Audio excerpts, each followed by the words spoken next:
In 1938, in southern Harbin, life outside the gates of the Japanese Army's Base 731 seemed deceptively ordinary. Soldiers laughed over bottles of beer, enjoying the comfort of camaraderie. Children ran through the dirt streets, their laughter filling the air. From the outside, it appeared peaceful, but just steps away behind sealed doors, reality was nightmarish. Inside the laboratories of Unit 731, men, women, and even children were stripped of their humanity. To them, there was no sunrise or sunset, only the certainty of torment and death. The roots of this darkness stretched back to the First World War. When German forces unleashed poison gas, the devastation shocked the world. By the war's end, more than 1.3 million casualties had been caused by chemical weapons. In 1925, 36 nations signed the Geneva Protocol, banning chemical and biological warfare. Most saw it as progress, a shield for humanity. But one young Japanese doctor, Shiro Ishii, saw something else, proof of potential. If such weapons were banned, it must mean they were unimaginably powerful.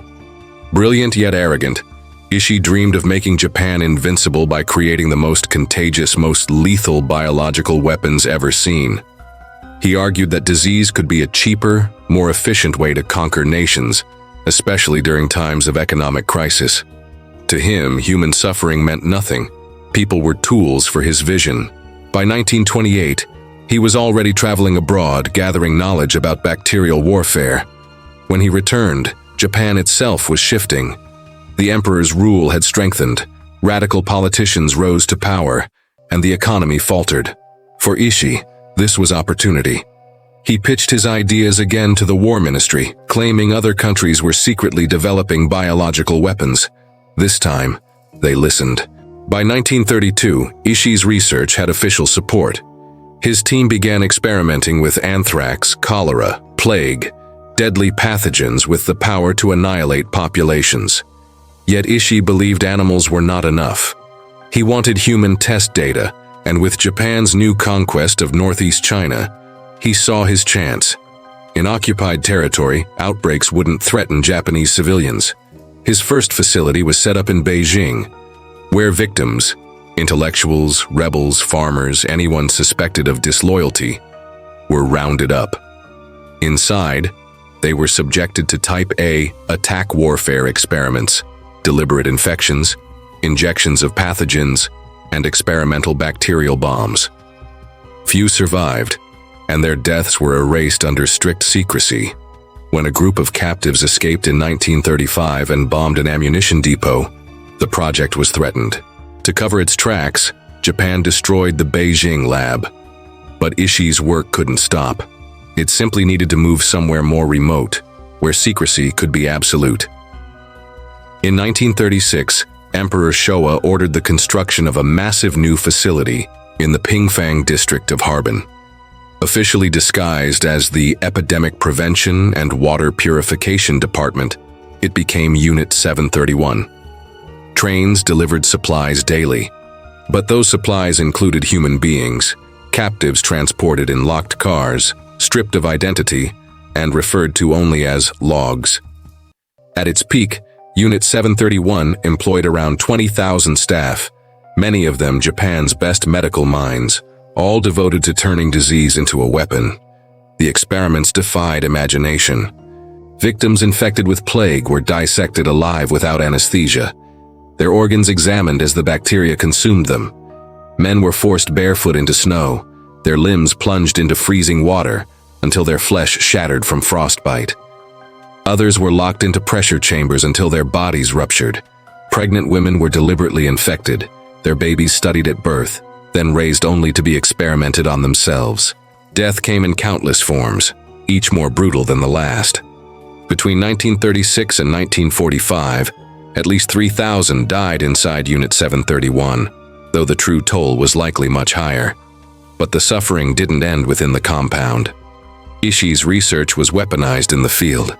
Japanese forces dropped plague-infested fleas over villages, poisoned wells with cholera, and released animals carrying anthrax. Epidemics swept through the countryside, killing hundreds of thousands. By war's end, More than 600,000 Chinese civilians are believed to have died from Japan's biological warfare program. In 1945, as Japan's empire collapsed, Ishii and his colleagues panicked. After the atomic bombs fell on Hiroshima and Nagasaki, surrender was inevitable. In a frenzy, Unit 731 attempted to erase all evidence.